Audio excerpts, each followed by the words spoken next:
Hello students, I am Himanshu and I welcome you all on High Mentor. So students, in our previous class we have discussed about the melting point, freezing and freezing point. We have already discussed about condensation and vaporization and sublimation. All these topics we have covered in our previous class. So in today's class we are going to discuss evaporation, factor affecting evaporation, and its example. So let's start it.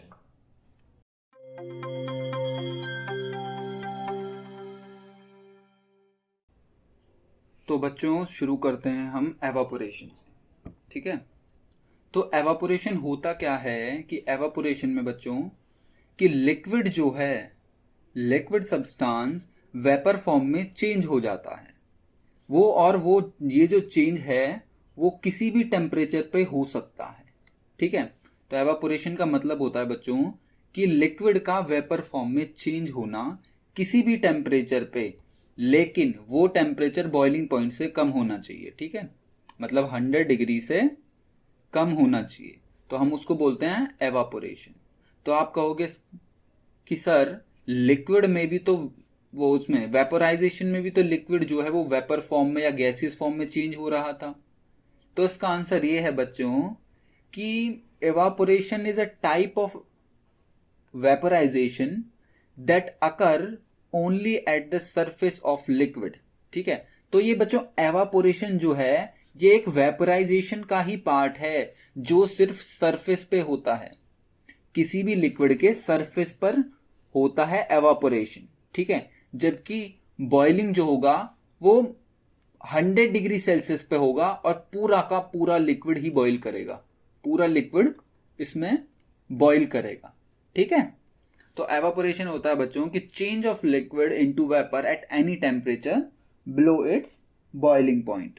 ठीक है, और एक question और आता है बच्चों यहाँ पे कि बॉइलिंग और एवापोरेशन में डिफरेंस क्या है। ठीक है, कि एवापोरेशन में भी वेपर में जा रहा है, बॉइलिंग होगी तो भी वेपराइजेशन में जाएगा। तो हम इसमें देखते हैं, थोड़ा सा हम इसे भी देख लेते हैं। जो एवापोरेशन होता है बच्चों ये सरफेस पर होता है, एवापोरेशन होता है सरफेस पर, जबकि बॉइलिंग, यहां पे मैं बॉइलिंग लिख देता हूं, बॉइल, ये जो बच्चों बॉइलिंग जो होता है ये एक फिक्स टेम्परेचर, मेरा मतलब एवापोरेशन तो सरफेस पे होगा और बॉइलिंग जो होगा वो एक पूरे ही लिक्विड बॉइल करेगा, मतलब ये एक बल्क फिनोमेना है, बल्क फिनोमेना है, और ये एवापोरेशन सरफेस फिनोमेना है। ठीक है, एवापोरेशन जो हो सकता है वो किसी भी टेम्परेचर पर हो सकता है, एनी टेम्परेचर, जबकि बॉइलिंग जो होता है बच्चों 100 डिग्री सेल्सियस पर होता है, फिक्स्ड होता है ये टेम्परेचर।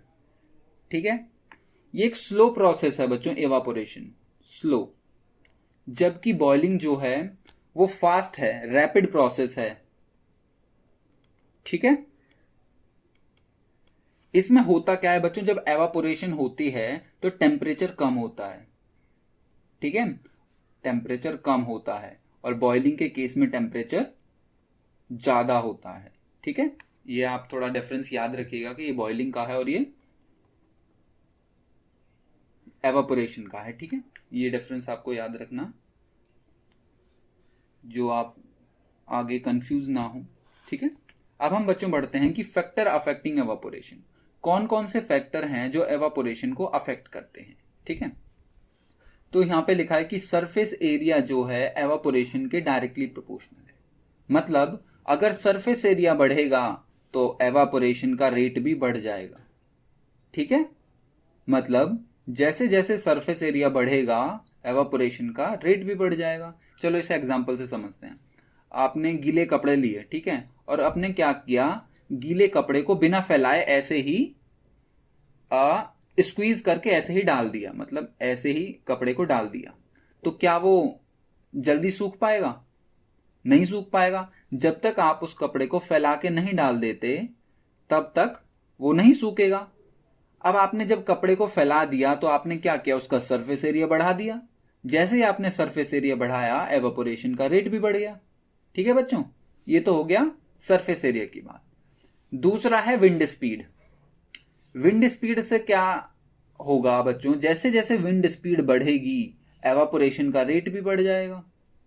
ठीक है, आपने देखा होगा कि जिस दिन ज्यादा तेज हवा चलेगी उस दिन कपड़े भले ही धूप ना निकली हुई हो, उस दिन भी कपड़े सूख जाते हैं। ठीक है, होता क्या है बच्चों, जैसे ही हमने ये क्लॉथ अपना हैंग किया सुखाने के लिए, ये वेट क्लॉथ है, ये गीला कपड़ा है, ये हमने हैंग कर दिया, उस दिन मान लीजिए धूप नहीं निकल रही है, तो होगा क्या, एयर आएगी, एयर आएगी, ड्राई एयर आएगी, कपड़े से पास होगी, कपड़े का मॉइस्चर लेके निकल जाएगी, और एयर आएगी, कपड़े से मॉइस्चर लेगी, निकल जाएगी। तो ऐसे होगा क्या, जितनी ज्यादा विंड स्पीड होगी एवापोरेशन का रेट भी बढ़ जाएगा, मतलब हमारा कपड़ा सूख जाएगा।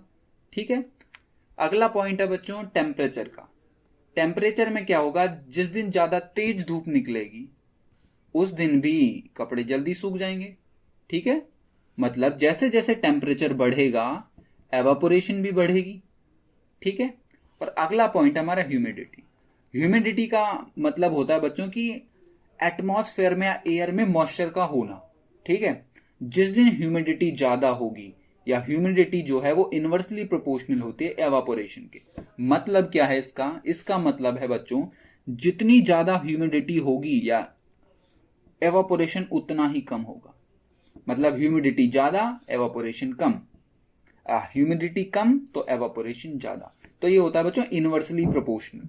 जब भी आपको ये इनवर्सली प्रोपोर्शनल साइन दिखे और ऐसे दिखे तो आप समझ जाइएगा कि ये वाली अगर क्वांटिटी बढ़ेगी तो ये वाली घटेगी, अगर ये घट रही है तो ये बढ़ेगी। ठीक है, तो ये इनवर्सली प्रोपोर्शनल होता है। ठीक है, डायरेक्टली प्रोपोर्शनल में क्या होता है कि अगर पहली भी बढ़ रही है क्वांटिटी तो दूसरी भी अपने आप ही इंक्रीज होगी। ठीक है, तो बच्चों जब एयर में ह्यूमिडिटी या मॉइस्चर ज्यादा होगा तो एवापोरेशन का रेट घट जाएगा। ठीक है, ये बात आप ध्यान रखिएगा। ठीक है, तो हम बढ़ते हैं बच्चों अब आगे। ये टॉपिक है हमारा how does evaporation cause cooling. आपने देखा होगा कि मिट्टी के घड़े में पानी ठंडा रहता है, गर्मियों के मौसम में मिट्टी के घड़े में पानी ठंडा रहता है। ठीक है, आपने ये भी देखा होगा कि हम गर्मियों में या समर्स में कॉटन क्लॉथ्स पहनते हैं, और जब भी हमें स्वेटिंग होती है और हम पंखे के नीचे बैठ जाते हैं तो हमें ठंडक महसूस होती है। ठीक है, तो ये होता क्यों है, तो ये हम इस टॉपिक में जानेंगे बच्चों, how does evaporation cause cooling. या फिर एक पॉइंट हम कह सकते हैं कि cooling is the after effect of evaporation. मतलब जब भी एवापोरेशन होगी तो एवापोरेशन के दौरान कूलिंग होगी ही। तो लिख देता हूं मैं, cooling is the after effect of evaporation. ठीक है बच्चों, अब ये होती कैसे है ये हम एग्जांपल से समझ लेते हैं। ठीक है, तो हमने क्या किया बच्चों, एक बीकर ले लिया या कोई भी हमने बर्तन ले लिया, इसमें हमने पानी डाला और इसे हमने रख दिया धूप में। ठीक है, अब होता क्या है, जैसे ही हम इसे धूप में रखेंगे तो ये एवापोरेट होना शुरू करेगा। एवापोरेट हो कैसे होगा, ये जो बच्चों वाटर के मॉलिक्यूल्स हैं, मान लीजिए ये वाटर के मॉलिक्यूल्स की ऊपर वाली लेयर है, अपर लेयर है, जैसे ही इन्हें एनर्जी मिलेगी, जैसे ही टेम्परेचर बढ़ेगा, मान लीजिए टेम्परेचर धूप में रखा है हमने, तो इनका ये जो ऊपर वाले पार्टिकल्स हैं इनका टेम्परेचर बढ़ा। हमने पहले पढ़ा था कि काइनेटिक एनर्जी जैसे जैसे बढ़ती है टेम्परेचर के साथ, मतलब टेम्परेचर बढ़ेगा तो काइनेटिक एनर्जी भी बढ़ेगी। अब बच्चों क्या हुआ, जैसे ही हमने पानी को धूप में रखा तो हुआ क्या कि टेम्परेचर बढ़ा तो वाटर के मॉलिक्यूल के पास काइनेटिक एनर्जी आ गई। जैसे इनके पास काइनेटिक एनर्जी आ गई, इन्होंने क्या किया, ये इस लेयर को छोड़ के चल दिए। ठीक है, जैसे ये इस लेयर को छोड़ के चल दिए वाटर की, तो नीचे वाले जो मॉलिक्यूल्स थे उनके पास एनर्जी कम रही, उनके पास एनर्जी कम हो गई, मतलब एनर्जी उनके पास जैसे ही कम हो गई मतलब टेम्परेचर कम हो गया। ठीक है, ये जो मॉलिक्यूल्स थे ऊपर वाली लेयर के, इनकी काइनेटिक एनर्जी तो ज्यादा थी तो मतलब टेम्परेचर भी ज्यादा होगा। अब वाटर के मॉलिक्यूल्स तो नीचे वाली लेयर के जो मॉलिक्यूल्स थे उनके पास तो काइनेटिक एनर्जी भी कम है, मतलब वो कम मूव कर पा रहे हैं, तो उनके पास टेम्परेचर भी कम होगा, तो इसकी वजह से वो कूल हो गए।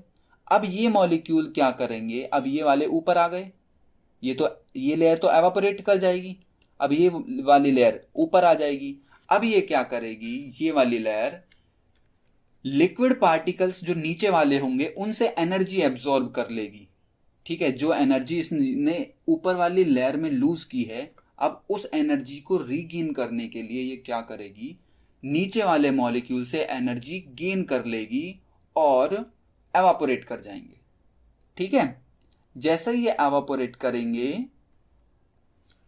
तो क्या होगा, जो इसके भी नीचे वाले पार्टिकल्स हैं फिर से उनकी एनर्जी कम हो जाएगी, एनर्जी कम हो जाएगी तो मतलब टेम्परेचर उनका भी कम हो जाएगा।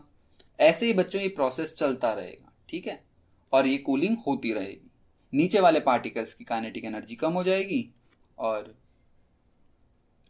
जो कि कूलिंग इफेक्ट प्रोड्यूस करेगा। हमने बच्चों ये लिखा भी है कि the particles of the liquid absorb energy from the surrounding to regain the energy loss during evaporation. मतलब जो एनर्जी एवापोरेशन के दौरान लूज हुई है, मतलब ऊपर वाली लेयर की जो एनर्जी लूज की है एवापोरेशन के दौरान, अब नीचे वाली लेयर क्या करेगी, उस एनर्जी को वापस पाने के लिए नीचे वाले मॉलिक्यूल से एनर्जी को एब्जॉर्ब कर लेगी। ठीक है, एनर्जी को एब्जॉर्ब कर लेगी और एवापोरेट कर जाएगी। ठीक है, this absorption of energy decrease the temperature of the surrounding. अब आग होगा क्या बच्चों, जो नीचे वाले मॉलिक्यूल्स होंगे उनकी एनर्जी कम पड़ जाएगी, उनकी एनर्जी डिक्रीज हो जाएगी, जिसकी वजह से टेम्परेचर जो है वो भी घट जाएगा। अगर टेम्परेचर घटेगा तो कूलिंग इफेक्ट प्रोड्यूस होगा। तो इसलिए कहते हैं बच्चों कि cooling is a after effect of evaporation. ठीक है, इसमें होता है बच्चों, एग्जाम्पल होते हैं कि गर्मियों में पानी जो है मिट्टी के बर्तनों में जल्दी ठंडा होता है। होता क्यों है, जो बच्चों मिट्टी के बर्तन होते हैं, ये मान लीजिए कोई मिट्टी का बर्तन है, अर्दन पॉट है, तो इसमें होता क्या है बच्चों, इसकी वॉल में एक छोटे छोटे छोटे छोटे माइन्यूट से पोर्स होते हैं।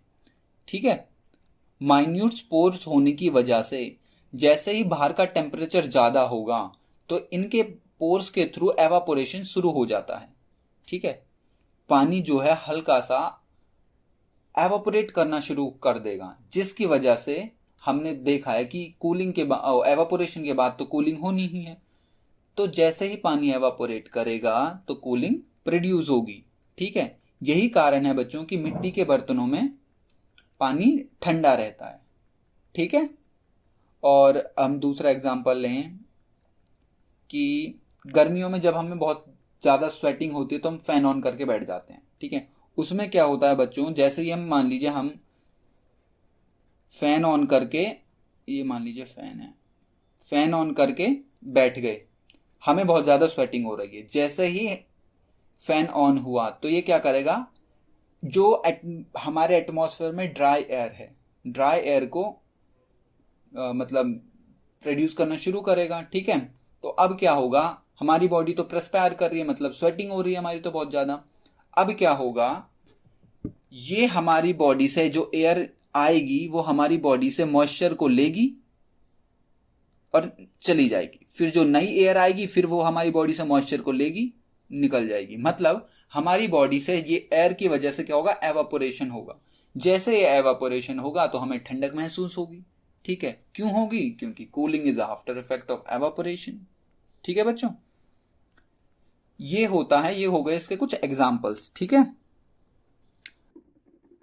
प्लाज्मा और बोस-आइंस्टीन कंडेंसेट। प्लाज्मा जो है बच्चों, ये मैटर की फोर्थ स्टेट है, मैटर की, ऐसे लिखते हैं, फोर्थ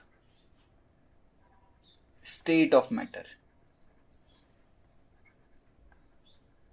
और ये जो बच्चों बोर-आइंस्टीन कंडेंसेट है, ये है फिफ्थ स्टेट ऑफ मैटर।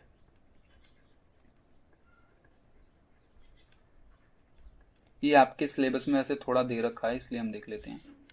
ठीक है, पहली हमने 3 स्टेट्स देखी थी। पहली स्टेट थी सॉलिड, दूसरी हमने देखी लिक्विड, और तीसरी हमने देखी थी गैस। ठीक है, चौथी हो गई हमारी प्लाज्मा, और पांचवी हो गई हमारी बोर आइंस्टीन कंडेंसेट। ठीक है, तो प्लाज्मा बच्चों होता क्या है? प्लाज्मा कुछ नहीं होता, ये पॉजिटिवली चार्ज आयन और नेगेटिवली चार्ज इलेक्ट्रॉन का कलेक्शन होता है। मतलब इसे हम ऐसे समझते हैं, हमने कोई भी गैस ली, हमने एक गैस ले ली और उस गैस को हाई टेम्परेचर पे हमने हीट करा दिया, मतलब बहुत 1000 degree of Celsius, 1000 degree Celsius पे हमने उसको गैस को हीट करा दिया। तो जब इतने टेम्परेचर पे कोई भी गैस हीट होती है तो बच्चों जो उनके एटम्स होते हैं गैसेस के, वो आपस में कोलाइड करना है, टकराना शुरू कर देते हैं, जिसकी वजह से वो ग्लो भी करना शुरू कर देते हैं। ठीक है, उसी को हम बोलते हैं प्लाज्मा। ठीक है, आपने देखा होगा कि पहले छोटे छोटे बल्ब्स आते थे कलर्ड वाले, ठीक है, तो उनके अंदर अलग अलग गैस फिल की जाती थी। अलग अलग गैस फिल करने का यही कॉन्सेप्ट था कि अलग अलग गैस के एटम्स जो हैं, जब उनका बल्ब का टंगस्टन उन्हें हीट करेगा, तो वो अलग अलग कलर प्रोड्यूस करेगा। ठीक है, तो वो जो छोटे छोटे बल्ब्स आते थे उनमें अलग अलग गैस फिल की जाती थी, जिसकी वजह से उनके अंदर प्लाज्मा का फॉर्मेशन हो जाता था और वो हमें कलर शो करते थे। ठीक है बच्चों, ये हो गया प्लाज्मा। ये अब प्लाज्मा, आजकल के प्लाज्मा टीवीज भी आने लग गए हैं। ठीक है, ग्लोइंग पार्ट होता है, मतलब ग्लो, मतलब अच्छे उसमें हमें वो दिखता है व्यू। प्लाज्मा टीवीज भी आने लगे हैं, या फिर हम बल्ब्स तो हमने देखा ही है। ठीक है, तो ये सब एग्जांपल है बच्चों प्लाज्मा के। अब दूसरा हमारा बोर आइंस्टीन कंडेंसेट। ये क्या था बच्चों, जो हमारे Bose Einstein, not bore, Bose Einstein condensate में क्या था बच्चों, सत्येंद्र नाथ बोस, ये एक इंडियन फिजिसिस्ट थे। ये काम कर रहे थे एक मैटर की 5वीं स्टेट पर, मतलब या फिर हम कह सकते हैं कि मैटर की एक नई स्टेट पर ये कुछ काम कर रहे थे। ठीक है, उसी टाइम पे आइंस्टीन ने क्या देखा, आइंस्टीन को इंटरेस्ट आया इनके इस काम में, तो आइंस्टीन ने क्या किया, इनके साथ कोलैबोरेट कर लिया। ठीक है, और जो इन्होंने ये डिस्कवरी की दोनों ने मिलके, उसको नाम दे दिया बोस आइंस्टीन कंडेंसेट। इसमें बच्चों क्या होता है, जो सब एटॉमिक पार्टिकल्स होते हैं, सब एटॉमिक पार्टिकल्स, इलेक्ट्रॉन, प्रोटॉन्स, ये सब जो पार्टिकल्स होते हैं, उनको इन्होंने क्या किया, एब्सोल्यूट जीरो, मतलब 0 केल्विन पर कूल्ड, ठंडा कर दिया। इस टेम्परेचर पर पहुंचने के बाद जो उन पार्टिकल्स ने बिहेव किया, या जो उन पार्टिकल के बिहेवियर से जो स्टेट बनी, उनको, उस स्टेट को इन्होंने नाम दिया बोस आइंस्टीन कंडेंसेट।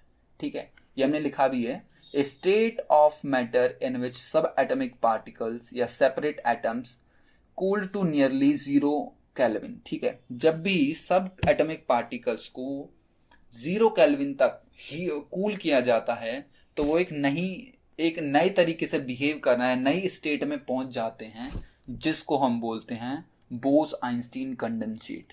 ठीक है बच्चों, ये तो हो गए प्लाज्मा और बोर आइंस्टीन कंडेंसेट की बात। याद रखिएगा कि आपकी प्लाज्मा 4th स्टेट है मैटर की, और बोर आइंस्टीन कंडेंसेट जो है वो 5th स्टेट है। ठीक है, और ये आपके एनसीईआरटी में थोड़ा सा दिया हुआ है, इसलिए हमने यहाँ पे डिस्कस कर लिया। ठीक है, अब हाँ बच्चों, अब इसी के साथ हमारा ये चैप्टर जो है वो कंप्लीट हो गया है। ठीक है, अब आप इसे अच्छे से पढ़िएगा और अच्छे से रिवाइज कीजिएगा। ठीक है, अब हम मिलते हैं आपको नेक्स्ट चैप्टर में, नेक्स्ट क्लास में, और तब तक के लिए bye bye, see you in the next class.